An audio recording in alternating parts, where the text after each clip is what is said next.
how do you know when sexual invitation is welcomed and when it would feel obtrusive?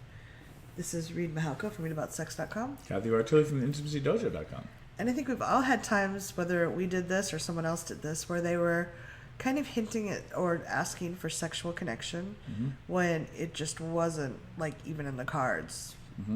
And that can feel really weird and awkward. And I like to avoid that if I can help it. The weird and the awkward?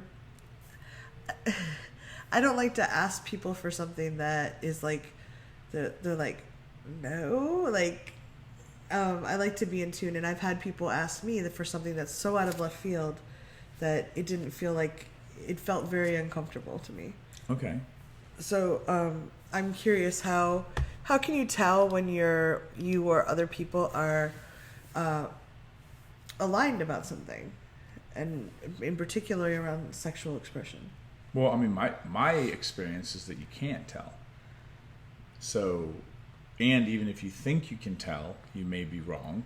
There have been plenty of times when people are flirting with me, and I thought they were making sexual advances, and my protocols are to ask for clarity, because I just assume I'm making the wrong call, and I'm misinterpreting the situation. What if there are people that are totally not flirting with you, and you think that if you're not tuned into that, and then you talk about negotiating sex with them in a way that implies that you just assume that they're aligned for that? Oh, well, again, so my advice on all this stuff is going to be counter what probably most everything about culture is telling you to do, because my principles or foundational beliefs are that culture's shifted enough that the old advice, that he's not that into you, or the rules, those books aren't. That's old advice. In the same way that you wouldn't use, you wouldn't try to fix your computer the same way you would fix a steam engine, if that makes sense. So the societal dynamics have shifted, but no one's given you the new manual. So it gets weird. That's the preface for what I'm about to say. When in doubt, and even when not in doubt, ask. And ask, be explicit, and be like, hey, I would like to move this in a sexual place. Is that okay with you? Yes or no? Like, would you like that as well? Yes or no? And so I'm always trying to practice. For me, I'm not always perfect about this, but I'm always trying to practice like asking people yes or no at the end of it. Okay, so I have a question about this. And I'm trying to, like, it's something that I noticed and I'd like to get more articulate about. So I may not be super articulate. But say if you're just talking to someone and there's been no obvious like touch or flirtation, would you just come out and say, hey, would you like to move this in a sexual direction? Like you're talking. Well, you can, but so to me, it's not always appropriate. Like if you're talking to the grocery clerk, you probably wouldn't just. Well, you need a certain kind of relatedness. Right. So how do you tell when you reach that relatedness? You ask. This is why it sounds so weird. But for me, as a cisgendered, extroverted, slutty white guy, for me to ever assume by the laws and rules of feminism is dicey. And if I scare the other person away by speaking about what's going on, if it becomes so awkward as to ruin the moment, that is the best thing I could have done, compassionately and kindly, because it wasn't supposed to happen. So you're amazingly good at building relatedness with people. And I think subconsciously you may have certain signals you're looking for before you would ask that kind of a question. And so I'm trying to dig deeper a little bit. Like, how do we know when to bring, like, I was just in a I know you're laughing, but I think there is, because I've seen you're actually very suave about this. Okay. I'll tell you, I can answer the question. It's going to be similar to the same answer I'm going to keep There's giving. something more. Okay. I was just at an event. Yeah. Where completely out of the blue, someone talked about negotiating sex with me and another person. Yeah, with you and another person. Right. And we were both like, it was just incredibly awkward because there had been no flirtation. There had been no, like, I think because this person, partly because we're both sex educators, this person just kind of assumed we were available for sex. And it was just like, there's no relatedness, and it just felt very uncomfortable. And I think that when you do it, there are some signs or things you look for that indicate a relatedness. And I'm curious how you do that. So this is a question about relatedness. Yeah. Then you're Legoing it to the, not Legolas, the Hobbit guy. He's really hot. But you're connecting it to, so the relatedness is what allows me to ask people if they want to have sex, and it's not weird. Right. I think, like, you wouldn't walk up to the grocery clerk and say, "You did such a great job bagging the groceries. Would you like to go bag you?"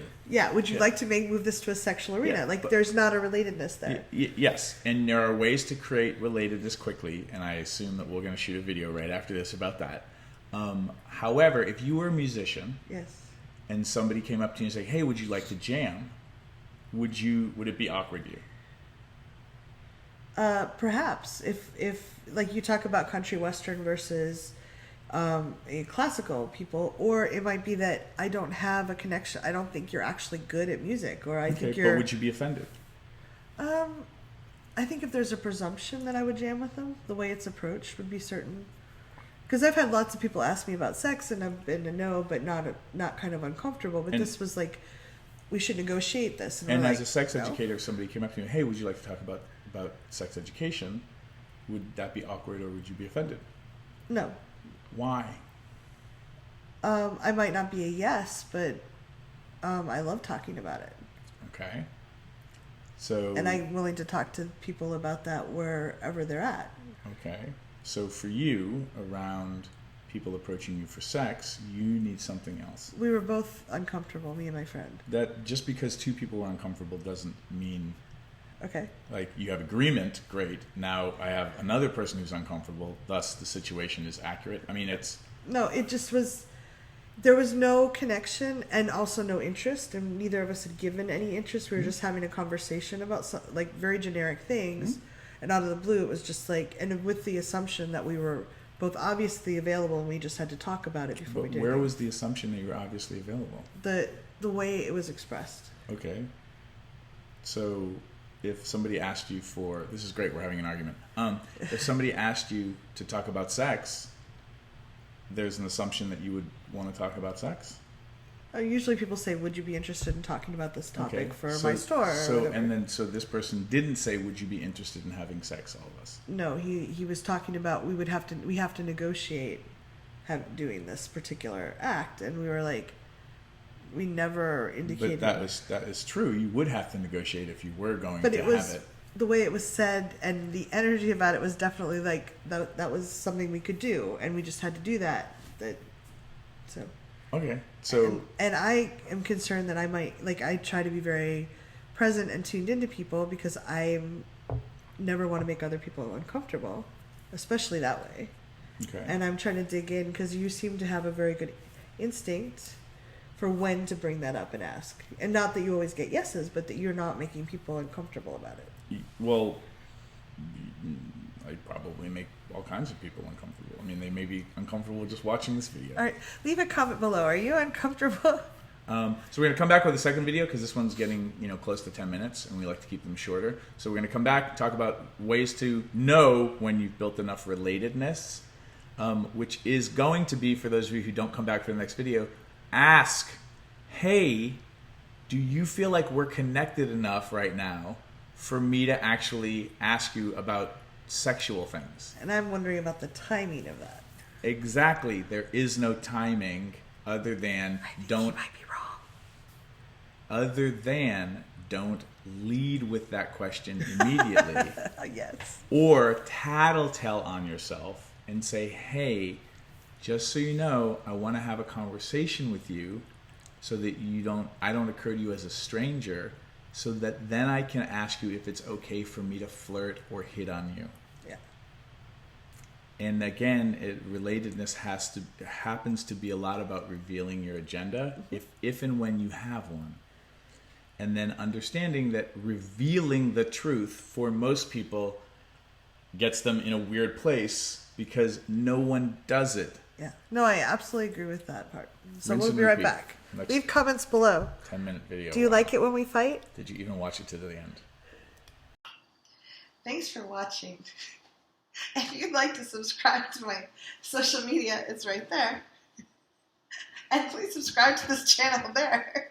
If you'd like to see more goofy Reid and Cathy, there's more videos there. See them. Why are they there?